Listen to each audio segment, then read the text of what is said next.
Todo tiene su tiempo y todo lo que se quiere debajo del cielo tiene su hora. Tiempo de nacer y tiempo de morir, tiempo de plantar y tiempo de arrancar lo plantado, tiempo de matar y tiempo de curar, tiempo de destruir y tiempo de edificar, tiempo de llorar y tiempo de reír, tiempo de endechar y tiempo de bailar, tiempo de esparcir piedras y tiempo de juntar piedras, tiempo de abrazar y tiempo de abstenerse de abrazar. Hay tiempo de buscar y tiempo de perder, hay tiempo de guardar y tiempo de desechar, tiempo de romper y tiempo de coser, tiempo de callar y tiempo de hablar, tiempo de amar y tiempo de aborrecer, tiempo de guerra y tiempo de paz.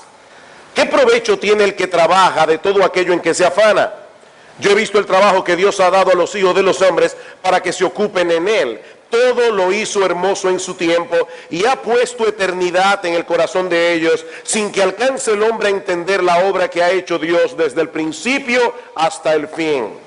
Yo he conocido que no hay para ellos cosa mejor que alegrarse y hacer bien en su vida, y también que es don de Dios que todo hombre coma y beba y goce el bien de toda su labor. He entendido que todo lo que Dios hace será perpetuo, sobre aquello no se añadirá ni de ello se disminuirá, y lo hace Dios para que delante de él teman los hombres.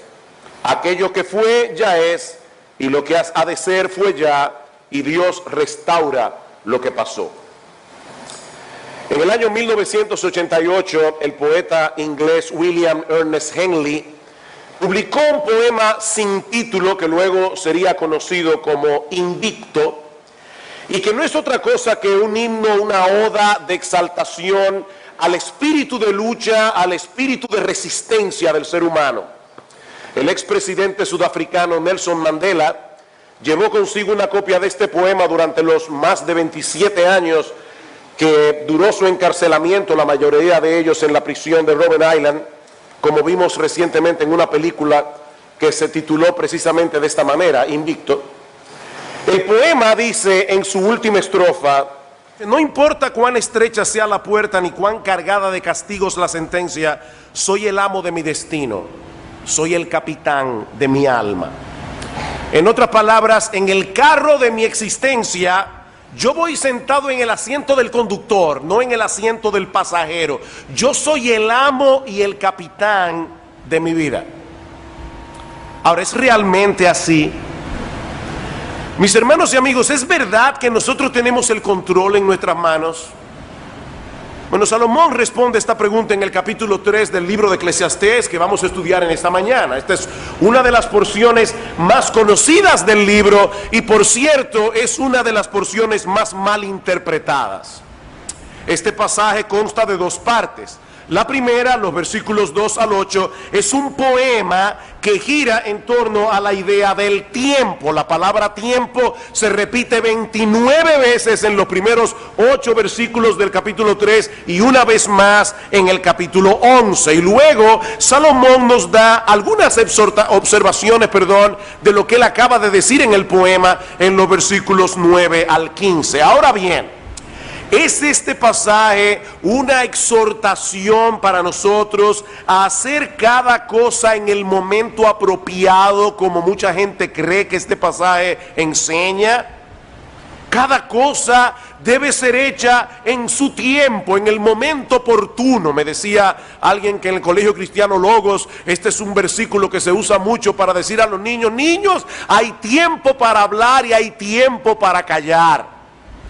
Cada cosa tiene su tiempo y nosotros tenemos que tener la sabiduría necesaria para discernir cuándo es el momento para hacer una cosa, cuándo es el momento para hacer la otra. Bueno, ese es un consejo muy sabio, pero la pregunta ¿es de eso que Salomón está hablando aquí? Bueno, si observamos el pasaje con detenimiento, veremos que todas las acciones descritas en el poema, nacer, morir, plantar, cosechar, todas ellas describen acciones humanas, acciones del hombre. Sin embargo, también vemos en el pasaje que a final de cuentas no es el hombre sino Dios el que tiene en sus manos el control. Por ejemplo, en el versículo 10 dice que es Dios quien asigna a cada cual el trabajo en el que debe ocuparse a lo largo de su vida. En el versículo 11 dice que Dios lo hizo todo hermoso en su tiempo y que por más que el hombre se afane, no podrá entender del todo qué es lo que él ha venido haciendo desde el principio. En el versículo 13 dice que el hecho de que un hombre pueda disfrutar del fruto de su labor, eso es un regalo de Dios, no simplemente el resultado de su propia diligencia o de su propia capacidad. En el versículo 14 dice que todo lo que Dios hace es perpetuo y que Él obra de cierta manera para hacer que los hombres teman delante de Él. Y finalmente en el versículo 15 dice que Dios restaura lo que pasó, o como dice la versión de las Américas, Dios busca lo que ha pasado. De manera, mis hermanos, que este pasaje no es un llamado para que el hombre trate de entender, trate de discernir cuándo es el momento apropiado para hacer las cosas, sino más bien una poderosa declaración de la soberanía de Dios sobre todas las circunstancias de la vida del hombre. No, nosotros no somos el amo de nuestro destino. No, nosotros no somos a final de cuentas el capitán de nuestras almas. Hay un refrán que muchos conocemos: el hombre dispone pero Dios, el hombre propone pero Dios dispone. Uno más del campo dice: una cosa piensa el burro y otro el que lo apareja. No, Dios está en control. Y nosotros podemos resumir la enseñanza de este pasaje en dos encabezados que serán los puntos de mi mensaje en esta mañana. En primer lugar, Salomón nos enseña aquí que la soberanía de Dios lo abarca todo. La soberanía de Dios lo abarca todo, desde lo más grande hasta lo más pequeño, desde lo más trivial hasta lo más trascendental. Versículo 1, todo tiene su tiempo y todo lo que se quiere debajo del cielo tiene su hora. Nuestro Dios no solo creó todos los seres y cosas, sino que también gobierna su creación, de tal manera que todas las cosas ocurren en el momento preciso predeterminado por Él. Pablo dice en Efesios capítulo 1, versículo 11, que nuestro Dios hace todas las cosas, no algunas cosas, no el 50% de las cosas. Dios hace todas las cosas según el designio de su voluntad.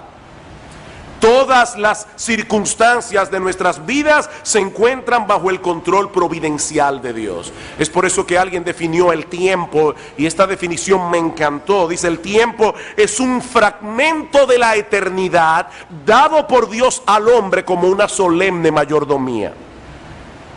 ¿Qué es el tiempo? Es un fragmento de la eternidad que Dios le da al hombre para que el hombre lo administre. Se nos ha confiado, mis amados hermanos, un fragmento de la eternidad para que la administremos para la gloria de Dios. Pero Él sigue siendo soberano sobre toda su creación, como vemos en el poema que sigue a continuación. En los versículos 4 al 8 encontramos 14 pares de actividades opuestas entre sí, y juntas abarcan las diversas o multiformes experiencias de la vida del hombre sobre la tierra. Versículo 2, hay tiempo de nacer y hay tiempo de morir. Toda la vida humana está comprendida entre el nacimiento y la muerte, y tanto una cosa como la otra están en las manos de Dios. Mis hermanos, nadie puede escoger ni el tiempo ni las circunstancias de su nacimiento. A nadie le consultaron para saber en qué familia te hubiera gustado nacer, o en qué país, o en qué época. No, cada uno de esos detalles se encuentra bajo el control providencial de Dios. Dice David en el Salmo 139:13, porque tú formaste mis entrañas, tú me hiciste en el vientre de mi madre. Él escogió cuál era el vientre en el que él iba a nacer. Así que tu apellido, mi amado hermano, fue escogido por Dios. Tal vez tú querías ser Rothschild, pero eres, qué sé yo, Pérez o qué sé yo. Dios te hizo en el vientre de tu madre, y cada cosa que trajeron tus genes, cada información que trajeron tus genes fue la que Dios quiso darte. Mi embrión vieron tus ojos, dice en el versículo 16 del Salmo 139, y en tu libro estaban escritas todas aquellas cosas que fueron luego formadas sin faltar una de ellas. Nacimos cuando Él quiso que naciéramos. Y el día de nuestro funeral también fue decretado por Él. Hablando de la vida del hombre, dice en Job 14:5, y leo de la Biblia de las Américas, que nuestros días están determinados y el número de nuestros meses es conocido, y has fijado nuestros límites para que nadie pueda sobrepasarlos. Dios le puso un límite a nuestra vida. Nacimos cuando Él quiso que naciéramos, y el día de nuestra muerte también está bajo su control providencial. ¿Y saben qué es lo más extraordinario de la providencia divina? Que Dios controla todas las cosas, Dios gobierna todas las cosas sin anular nuestra responsabilidad y sin dejar de tomar en cuenta nuestra iniciativa. Tú eres tú y haces lo que tú quieres, y Dios controla eso y hace que las cosas ocurran como Él quiere, haciendo que tú actúes como tú quieres. Versículo 2 otra vez. Hay tiempo de nacer y tiempo de morir, tiempo de plantar y tiempo de arrancar lo plantado. Hermanos, ¿quién es el que planta y quién es el que recoge la cosecha? El hombre, por supuesto, pero es Dios que le da la capacidad para hacerlo. Y es Dios el que determina si tu trabajo será fructífero o no. Aparte de que la siembra y la cosecha deben adaptarse a los ciclos de la naturaleza establecidos por Dios. De lo contrario, no tendremos fruto al final. Y Salmos capítulo 65. Salmo 65, versículo 9. Miren la visión que tenía el salmista de la soberanía, del control providencial de Dios. Dice en el versículo 9: visitas la tierra y la riegas, en gran manera la enriqueces, con el río de Dios lleno de aguas, preparas el grano de ellos cuando así la dispones, Dios hace que se empapen sus surcos, haces descender sus canales, la ablandas con lluvias, bendices sus renuevos. Tú coronas el año con tus bienes y tus nubes destilan grosura, destilan sobre los pastizales del desierto y los collados se ciñen de alegría. Todo eso lo hace Dios. Amén. Él es soberano. De igual manera dice en el versículo 3 que hay tiempo de matar, refiriéndose probablemente a la pena capital que Dios instituyó en Génesis capítulo 9, versículo 6. Hay tiempo en que Dios le ha dado al Estado la potestad de quitarle la vida a alguien, y hay tiempo de curar. Dos personas enferman con la misma enfermedad, uno muere, la otra se cura. La pregunta es, ¿quién determina esto? Dice en Deuteronomio 32, 39 que Dios es el que hace morir y el que hace vivir. Yo hiero, dice Dios, y yo sano. También hay tiempo de destruir y tiempo de edificar. Nosotros vemos eso todo el tiempo. Algunas cosas son edificadas, otras son destruidas, y ninguna de ellas escapa al control soberano de Dios. Él destruyó la torre de Babel y Él le dio a Salomón la capacidad de construir el templo. Hay tiempo de llorar y tiempo de reír, tiempo de endechar y tiempo de bailar, dice en el versículo 4. En la providencia divina vendrán situaciones de gozo, vendrán situaciones de tristeza. Muchas veces te tocará reír y disfrutar de las cosas disfrutables de este mundo, mi amado hermano, amigo que estás aquí. Otras veces te tocará llorar y lamentar. Y tanto una cosa como la otra se encuentran bajo el control soberano de Dios. Dice en Lamentaciones capítulo 3, versículo 37, ¿quién será aquel que diga que sucedió algo que el Señor no mandó? De la boca del Altísimo no sale lo bueno y lo malo. De igual manera hay tiempo de esparcir piedras, hay tiempo de juntar piedras. La tierra de Palestina es una tierra muy pedregosa. De hecho hay una leyenda que dice que Dios le dio a un ángel un saco lleno de piedras para que la esparciera por el mundo entero, pero el ángel tropezó y la mayoría de las piedras cayeron en Palestina, llena de piedras. Por lo que los agricultores tienen que limpiar el terreno, tienen que recoger las piedras antes de poder arar y plantar. De hecho, nosotros vemos en la misma Biblia que una de las estrategias que se usaban en tiempos de guerra era sembrar de piedras el campo del enemigo para que no pudiera cosechar, dice en Segunda de Reyes capítulo 3 versículo 19. Así que las cosas grandes, las cosas pequeñas están contempladas en el decreto de Dios. Hay tiempo de abrazar y tiempo de abstenerse de abrazar, como muchas veces los suegros tienen que recordarle a sus futuros yernos. Este no es el tiempo de abrazar, amigo, espere la boda. Hay tiempo para todo. Hay tiempo de buscar y tiempo de perder, dice en el versículo 6. Yo estoy seguro que la mayoría de ustedes ha tenido en algún momento de su vida que tomar la decisión de dar por perdida una cosa que se ha extraviado. La buscan, pero en un momento dado tuviste que desistir porque Dios decidió que siguiera perdida. No la vas a encontrar. ¿O no es así?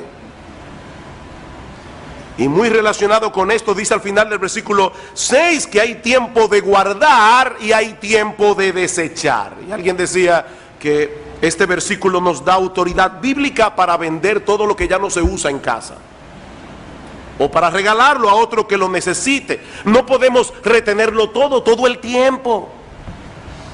Hay tiempo de romper y tiempo de coser. ¿Y eso qué significa? Bueno, en los días de Salomón, las personas solían rasgar sus vestidos cuando estaban atravesando por un periodo de profunda aflicción. Así que lo que Salomón nos está diciendo allí es que vendrán momentos en que el duelo será lo apropiado. Hay momentos de rasgar las vestiduras. Hay momentos en que lo apropiado es el duelo. Y vendrá otros momentos en que tendremos que seguir adelante con nuestras vidas. Hay tiempo para rasgar los vestidos, hay tiempo para remendarlos. Hay tiempo de callar y tiempo de hablar. Tiempos en los que tendremos que esperar en silencio la salvación del Señor en medio de una gran aflicción, como dice Lamentaciones 3:28. Y tiempos en los que tendremos que hablar y clamar. Hay tiempos de amar y tiempo de aborrecer. Hay tiempo de guerra y tiempo de paz. Ven, hermanos, que este no es una exhortación para que nosotros sepamos cuándo es el momento apropiado para hacer las cosas. Bueno, ahora es el momento de odiar. No, eso no es lo que el pasaje nos está enseñando. Lo que Salomón está reconociendo aquí es que las relaciones humanas también están contempladas en el control soberano de Dios. Hubo un tiempo en la historia de Israel en que ellos fueron aborrecidos y fueron esclavizados por los egipcios. Y hubo otro tiempo en que Dios movió el corazón de esos mismos egipcios para que favorecieran al pueblo de Israel y le dieran gratuitamente sus joyas. Hay tiempo de aborrecer y hay tiempo de amar. ¿Cuál es entonces la enseñanza de este pasaje, mis amados hermanos? Que nada, absolutamente nada, desde lo más grande hasta lo más pequeño, desde lo más trascendental hasta lo más trivial, nada escapa al control soberano de Dios. Su providencia lo abarca todo. Dicen en Mateo capítulo 10, versículo 29, que ni un pajarillo cae a tierra sin la voluntad de Dios, y que aún los cabellos de nuestra cabeza están contados. Nuestro Dios no dejó el universo al garete, y mucho menos la vida del hombre sobre la tierra. Él es Rey de reyes, hermanos. Él es Señor de señores. ¿Y saben qué? Y gloria al Señor por eso. Él no tiene la menor intención de renunciar de su cargo. Él seguirá siendo, por los siglos de los siglos, el amo de nuestro destino y el capitán de nuestras almas. A veces uno no lo ve y no parece, pero Él está ahí. Hace unos años el Señor nos concedió a mi esposa y a mí poder hacer un viaje en barco. Y saben que yo nunca vi al capitán, pero yo sabía que Él estaba ahí, porque el barco iba donde tenía que ir. Bueno, a veces nosotros no vemos a Dios, pero el capitán está ahí, hermanos. El capitán está ahí. Tal vez nunca lo veas, pero Él está ahí. Puedes estar seguro de eso. Ahora, la pregunta que debemos hacernos ahora es: ¿cómo se supone que nosotros debemos reaccionar ante esa realidad? Porque hay personas que pueden llegar a la conclusión que definitivamente Dios está en control, por lo tanto, la vida no vale la pena. No importa lo que yo haga. Dios es un tirano que está en el cielo y yo no puedo contra Él. ¿Cuántos de ustedes han escuchado o han leído la novela de Moby Dick? Moby Dick es una ballena blanca enorme. El capitán Ahab quiere matarla porque en un momento dado Moby Dick le quitó de una mordida a la pierna a Acab, y toda la novela de Herman Melville es el afán de este hombre de matar la ballena blanca. Lo que mucha gente no sabe es que Moby Dick no es en realidad una simple novela de aventuras. Moby Dick es un tratado filosófico. Herman Melville llegó a la conclusión de que Dios es soberano y no soportaba la soberanía de Dios, y quiso escribir un ensayo acerca de esto. ¿Cómo yo me hago viviendo en un mundo en el que Dios es soberano y en el que yo no quiero someterme a ese Dios? Moby Dick no es otra cosa que una imagen del Dios soberano. Cuando Melville terminó esa novela, le escribió una carta a su amigo Nathaniel Hawthorne, el autor de La Letra Escarlata, y le dijo: acabo de escribir una novela perversa.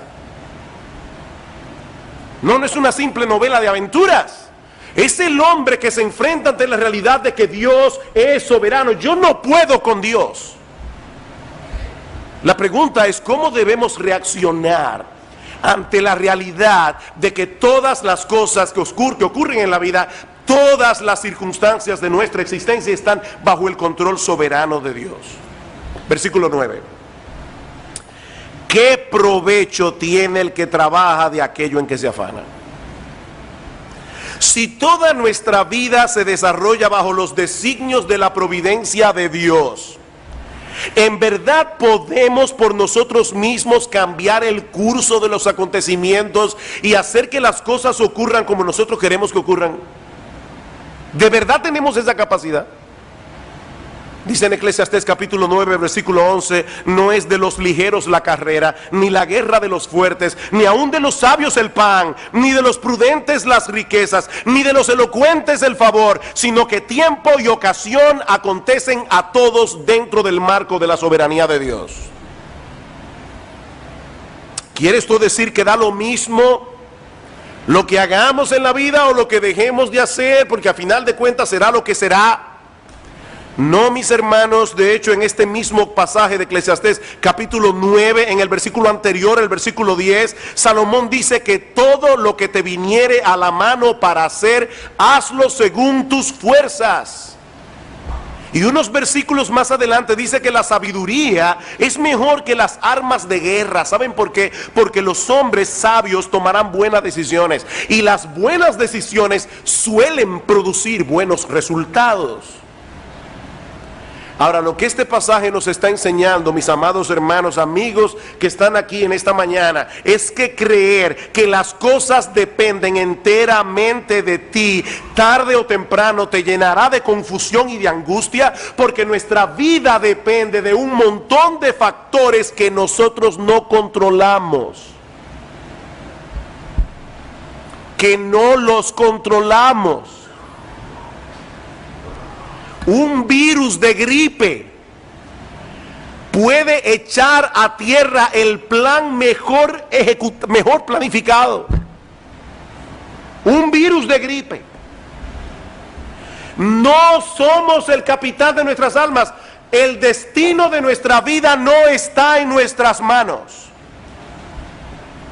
Mis hermanos, el punto al que Salomón nos quiere llevar aquí no es al fatalismo. Bueno, será lo que será, no. Lo que Salomón quiere es que nosotros reconozcamos humildemente que nuestro Dios tiene un plan, que nosotros debemos someternos con mansedumbre al plan de Dios, en la misma medida en que nos ocupamos con responsabilidad, con diligencia de las cosas que Él ha puesto a nuestro cuidado. Capítulo 3, versículo 10. Yo he visto el trabajo que Dios ha dado a los hijos de los hombres para que se ocupen en él. Dios nos ha dado una tarea que hacer, hermanos. Eso es parte de su plan. Todos nosotros tenemos una labor y debemos hacerla con diligencia, pero sigue siendo su plan. Y ese plan es hermoso. Es perfecto, es apropiado. Versículo 11, todo lo hizo hermoso en su tiempo y ha puesto eternidad en el corazón de ellos, sin que alcance el hombre a entender la obra que ha hecho Dios desde el principio hasta el fin. Mis hermanos, el plan de Dios es perfecto. Él todo lo hizo hermoso en su tiempo. El problema es que nosotros no podemos percibir claramente la belleza de ese plan, porque nuestra perspectiva de las cosas es sumamente limitada y sumamente fragmentada. Nosotros queremos entender la totalidad de lo que Dios está haciendo, pero no podemos. No podemos. Es a eso que Salomón se refiere en el versículo 11, cuando dice que Dios ha puesto eternidad en el corazón de los hombres, pero aún así no alcanzamos a entender la obra que Él ha venido haciendo desde el principio.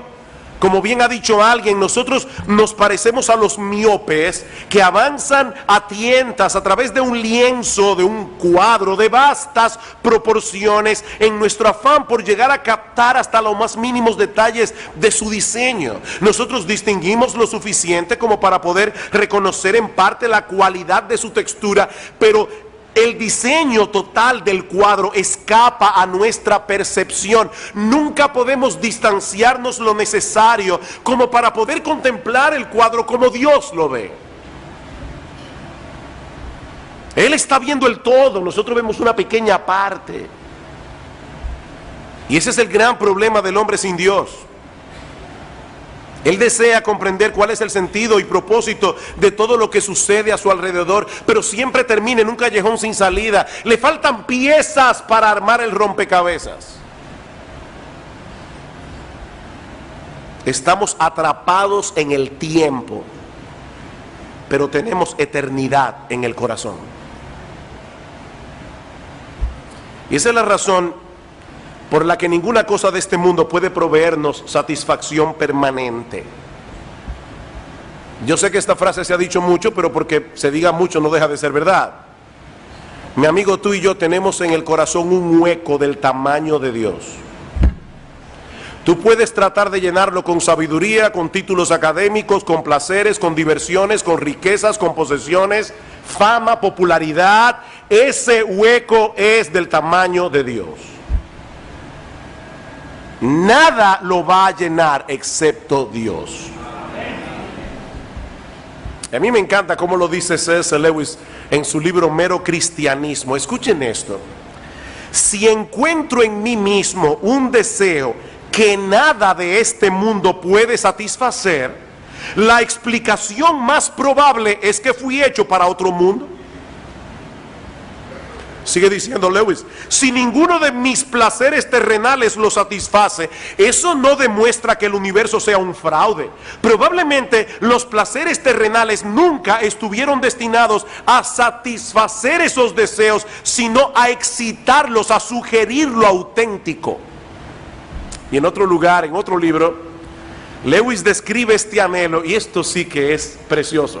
Lewis describe este anhelo en el corazón del hombre como el olor de una flor que nunca hemos encontrado, el eco de una melodía que nunca hemos escuchado, las noticias de un país que no hemos visitado todavía. Mi amigo, Dios ha puesto eternidad en tu corazón. Eternidad. Te cuesta creer que algún día estarás en un ataúd. Te cuesta creer que esta vida sea todo lo que hay. ¿Sabes por qué? Porque esta vida no es todo lo que hay. Algún día entenderemos plenamente lo que no podemos entender ahora. Pero mientras tanto, Salomón nos da 3 consejos aquí. 3 consejos. En primer lugar, nosotros debemos hacer todo el bien que el Señor nos conceda hacer a lo largo de nuestra vida. Versículo 12, yo he conocido que no hay para ellos cosa mejor que alegrarse y hacer bien en su vida. O alegrarse en hacer bien. Mis hermanos queridos, todo evangélico sabe que la Biblia enseña que la salvación no es por obras, la salvación es únicamente por medio de la fe. Pero ¿saben qué? La Biblia también enseña claramente que nosotros fuimos salvados por Dios para buenas obras que Dios ha preparado de antemano para que anduviésemos en ellas. Y en Tito capítulo 2 versículo 14 dice que Cristo se dio a sí mismo para redimir de toda iniquidad un pueblo y purificarlo, un pueblo propio celoso de buenas obras. Descansar en la soberanía de Dios no debe llevarnos a la pasividad. Todo lo contrario, porque Dios lo hizo todo hermoso en su tiempo. Cada creyente debe gozarse en ser parte de ese plan, haciendo con diligencia la labor que le corresponde en el tiempo que Dios le ha provisto. Mi hermano, piensa en esto por un momento. Dios todo lo hizo hermoso en su tiempo. Él quiso que tú nacieras en esta época. Él te puso en la tierra en este momento para que tú hagas algo. Tú eres parte de su plan. Eso no debe llevarte a cruzarte de brazos. Eso debe llevarte a querer hacer lo que Dios quiere que tú hagas. Dice en Daniel capítulo 11 versículo 32 que el pueblo que conoce a su Dios se esforzará y actuará. No, no es un pueblo pasivo. Se esforzará y actuará. Por otra parte, dice Salomón, debemos gozarnos en disfrutar las cosas disfrutables de esta vida mientras podamos disfrutarlas. Versículo 13, y también que es don de Dios que todo hombre coma y beba y goce el bien de toda su labor. Eso ya lo vimos en el mensaje anterior. La capacidad de disfrutar las cosas legítimas que este mundo ofrece es un regalo de Dios. Es un regalo de Dios. A veces voy en el carro y voy oyendo una buena música. Mucha gente sabe que yo soy un fanático de Johann Sebastian Bach. Hermanos, muchas veces me he visto a mí mismo llorando, escuchando a Bach, simplemente alabando a Dios y dándole gloria a Dios por haberle dado a ese hombre la capacidad de componer música tan hermosa y haberme dado la capacidad de poder oírla. Es un don de Dios, es un regalo de Dios. En vez de hacer un ídolo de esas cosas, que es lo que mucha gente hace, debemos alabar a Dios, debemos darle gracias a Dios por permitirnos disfrutarlas dentro de los parámetros establecidos por Él. ¿Recuerdan la historia de las dos muchachas que recibían cartas de los novios? Hay dos muchachas, la internet todavía no existe, no hay correo electrónico. Sus novios están en el extranjero, cada 15 días llega el cartero con una carta del novio. ¿Recuerdan? Una de ellas siempre está ansiosa de que llegue el día 15 para recibir carta del novio. La otra también está ansiosa porque se enamoró del cartero. Ese es el problema de muchas personas, están enamoradas del cartero. Hermanos, las cosas que Dios nos permite disfrutar en este mundo son cartas de amor enviadas por Dios para que nosotros las recibamos con las manos llenas y demos gracias a Dios y alabemos a Dios por esas cosas. No para que hagamos un ídolo de ellas, no para que nos enamoremos del cartero. Y finalmente Salomón nos aconseja en este pasaje que dejemos a Dios ser Dios. Deja a Dios ser Dios. ¿Cómo? Dice alguien, aceptando reverentemente su soberanía sobre el tiempo y la eternidad. Versículo 14, he entendido que todo lo que Dios hace será perpetuo. Sobre aquello no se añadirá ni de ello se disminuirá. Y lo hace Dios para que delante de Él teman los hombres. Aquello que fue ya es, y lo que ha de ser fue ya, y Dios restaura lo que pasó. Este texto es clave para entender esta porción del libro de Eclesiastés y todo el libro. Lo que Salomón está diciendo aquí es que todo lo que Dios hace será perpetuo, en el sentido de que nadie puede alterar lo que Él ha decretado. Nadie puede alterar los decretos de Dios. Nada ni nadie puede frustrar sus planes. Dice Nabucodonosor en Daniel capítulo 4 versículo 35, todos los habitantes de la tierra son considerados como nada, y Él hace según su voluntad en el ejército del cielo y en los habitantes de la tierra, y no hay quien detenga su mano y le diga ¿qué haces? No hay ese que detenga la mano de Dios. Y Dios ha decretado que mientras dure la existencia del hombre sobre la tierra, tendrá que pasar por las mismas experiencias que el resto de los mortales ha tenido que pasar a través de la historia. Esa es la enseñanza del versículo 15. Permítanme leerles ese texto desde la Nueva Versión Internacional. Dice: lo que ahora existe ya existía, y lo que ha de existir existe ya. Dios hace que la historia se repita. Así lo traduce la Nueva Versión Internacional. Dios hace que la historia se repita. Por eso decíamos en un mensaje anterior esa cita de Malcolm Muggeridge que decía: las nuevas noticias no son más que las viejas noticias pasándole a nuevas personas. ¿O no es así? Debemos entonces cruzarnos de brazos y sentarnos a esperar que las cosas sucedan. Por supuesto que no. Pero sí debe llevarnos esta enseñanza a someternos con mansedumbre al control soberano de Dios. Debemos someternos con mansedumbre y reverencia. Dice en el versículo 14 que Dios hace las cosas como las hace para que los hombres teman delante de Él. Miren, mis hermanos, contemplar a Dios ejerciendo su soberanía en el mundo, haciendo una obra extraordinaria que nosotros no entendemos del todo, eso debe llevarnos a postrarnos en reverencia, en asombro, en admiración delante de Dios. Pero ¿qué clase de Dios es este? ¿Qué clase de Dios? Mis hermanos, nuestro Dios está llevando a cabo un plan sumamente complejo. Y aunque muchas cosas que nos ocurren no parecen en el momento tener ni pies ni cabeza, ¿saben lo que va a pasar al final? Vamos a contemplar extasiados que ciertamente Él hizo todo hermoso en su tiempo. Él lo hizo todo hermoso en su tiempo. Tratemos de visualizar por un momento las repercusiones que tienen las acciones de los seres humanos. Imagínense que cada acción de un ser humano es como una piedra que cae en un estanque de aguas. Los niños que están aquí saben, ¿verdad?, que cuando tiramos una piedra en un estanque de agua, ¿qué pasa? Hay ondas que se forman, ¿verdad?, a partir de esas piedras. Y si tiramos más de una piedra, las ondas de una van a chocar con las ondas de la otra. Son innumerables las repercusiones que cada acción de cada ser humano tiene en la vida de otros. Y eso es algo de lo que nosotros mismos no estamos conscientes, pero vivimos afectando a otros. Vivimos afectando a otras personas, para bien o para mal.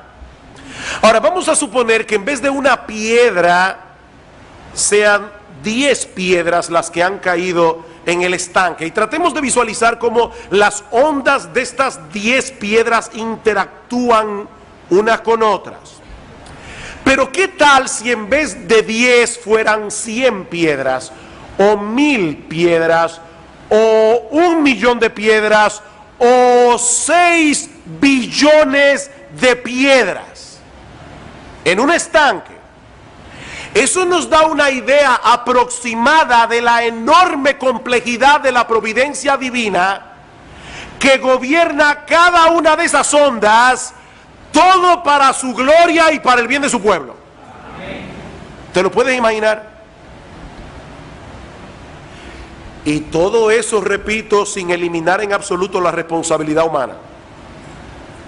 Eso es lo más complejo de esto. El hombre no es un robot, es un ser creado a la imagen de Dios, con intelecto, con voluntad, con autodeterminación, con emociones. Cuando el hombre toma una decisión, es su decisión, es lo que él deseaba hacer. Él es responsable de lo que hace. Sin embargo, Dios sigue siendo soberano y su plan será llevado a cumplimiento.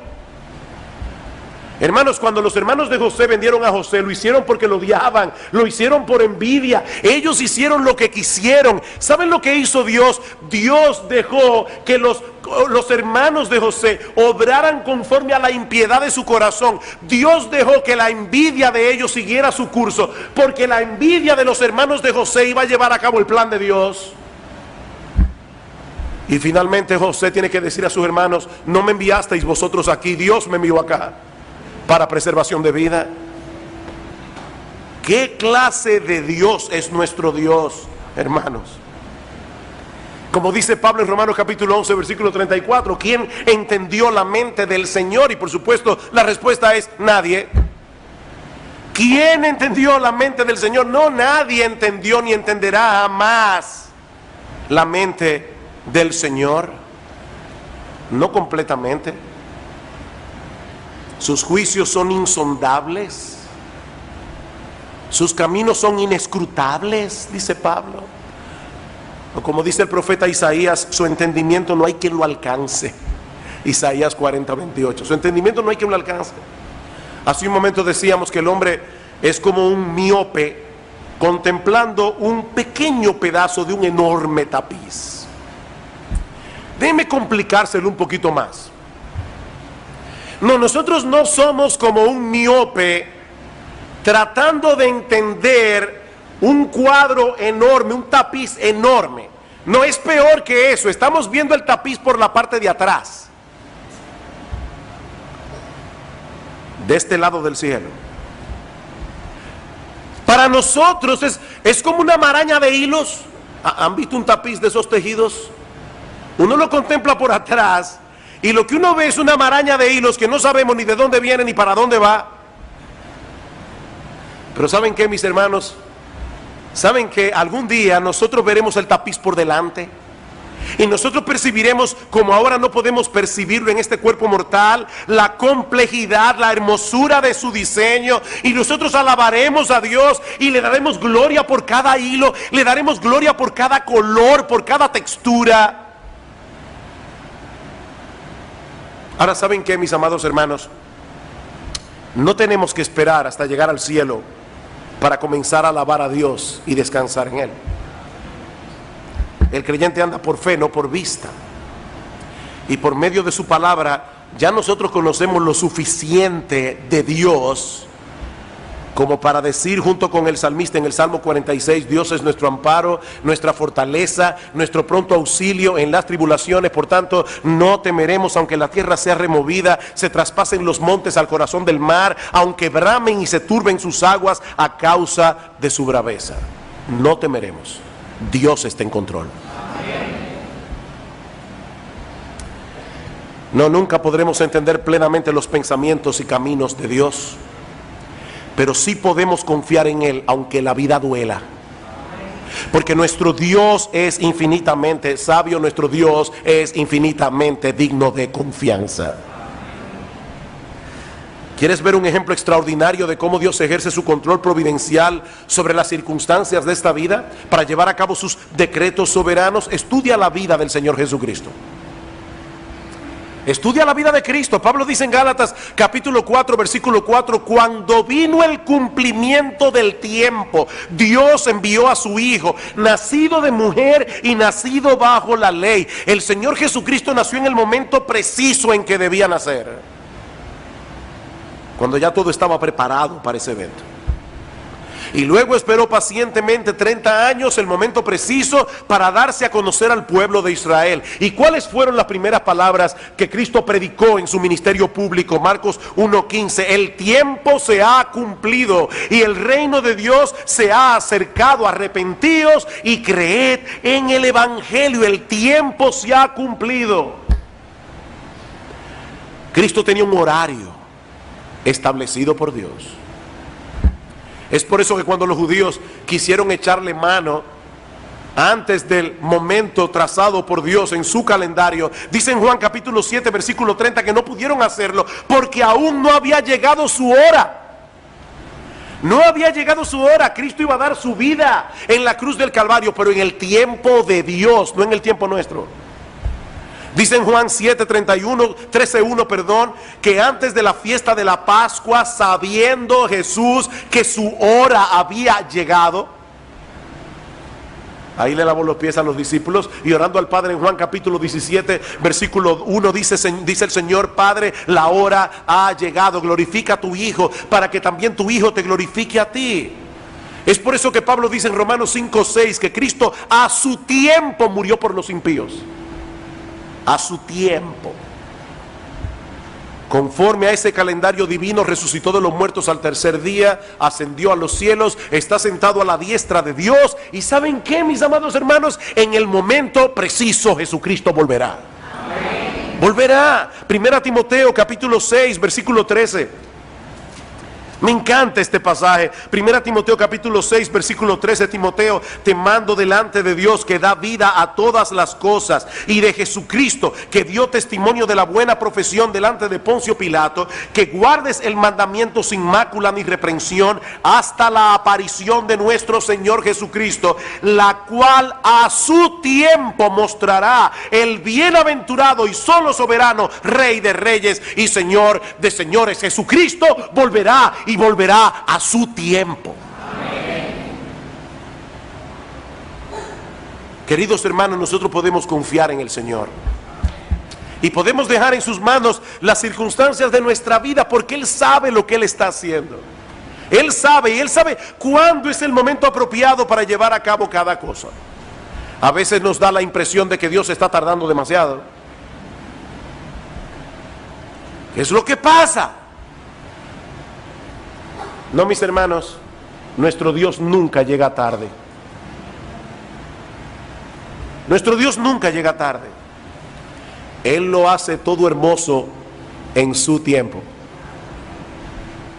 En su tiempo. Dice el salmista en el Salmo 34:1: bendeciré a Jehová en todo tiempo. ¿Por qué? Porque sabemos que Él está en control. Sabemos que no importa la situación por la que estemos atravesando, Dios sabe lo que Él está haciendo. Podemos bendecir a Jehová en todo tiempo. Mas yo en ti confío, dice David en el Salmo 31, en tu mano están mis tiempos. Wow, en tu mano están mis tiempos. Aún el tiempo de endechar, aún el tiempo de llorar, aún el tiempo del duelo, aún el tiempo de rasgar los vestidos. En tu mano están mis tiempos. Y ahora yo te pregunto, mi amado hermano, mi amada hermana, ¿tú confías en el Señor? ¿Tú confías en que el Señor está en control y que algún día todas las cosas incluidas en su plan soberano redundarán para su gloria y para el bien de tu alma? Aún aquellas que ahora mismo te parecen que no tienen ni pie ni cabeza. ¿Puedes tú esperar pacientemente la salvación del Señor? Y orar al Señor, y orar al Señor un día, una semana, un mes, un año, 10 años, 20 años. En estos días leí una cosa sorprendente. John Flavel, un gran ministro puritano, predicó un sermón en una iglesia y le oró al Señor: Señor, yo quiero que este sermón salve a algunos. Había un jovencito sentado en la iglesia con 15 años de edad que no prestó para nada atención al llamado del evangelio en ese momento. Vivió una vida perdida, completamente perversa. Llegó a los 100 años de edad, y cuando ese jovencito tenía 100 años de edad, recordó vívidamente ese sermón que había escuchado a los 15 años, 85 años atrás, y se convirtió al Señor. Esa oración de Flavel fue respondida en su tiempo. En su tiempo. Y si hay alguno aquí que todavía no ha venido a Cristo en arrepentimiento y fe, mi amigo, este pasaje tiene algo que enseñarte a ti también. El Dios que tiene en sus manos el control de las cosas te trajo hoy a esta iglesia. Dios te trajo aquí. Y Dios te trajo para que escuches su palabra, porque Él hoy te está dando la oportunidad. Hoy el Dios que maneja el tiempo te está dando la oportunidad de venir a Cristo en arrepentimiento y fe. Dice en 2 Corintios capítulo 6, en tiempo aceptable te he oído y en día de salvación te he socorrido. He aquí ahora es el tiempo aceptable. He aquí ahora el día de la salvación. Este es el tiempo de Dios. Tú no tienes la menor idea de lo que va a pasar con tu vida mañana. Lo único que sabemos es que ahora estás escuchando su palabra, ahora estás en medio de su pueblo, ahora tienes tiempo de venir a Cristo en arrepentimiento y fe. Mi amigo, no desprecies la oportunidad que Dios está dando. Este es el tiempo aceptable. Este es el día de la salvación. Yo les propongo, hermanos, no pensaba cantar ningún himno al final de este culto, pero yo creo que podemos cantar otra vez Sean a ti, oh Dios. Cuando lo estaba escuchando allí durante el culto, me di cuenta que era perfectamente apropiado para meditar en lo que hemos oído hoy. Todo tiene su tiempo. Dios tiene control del tiempo.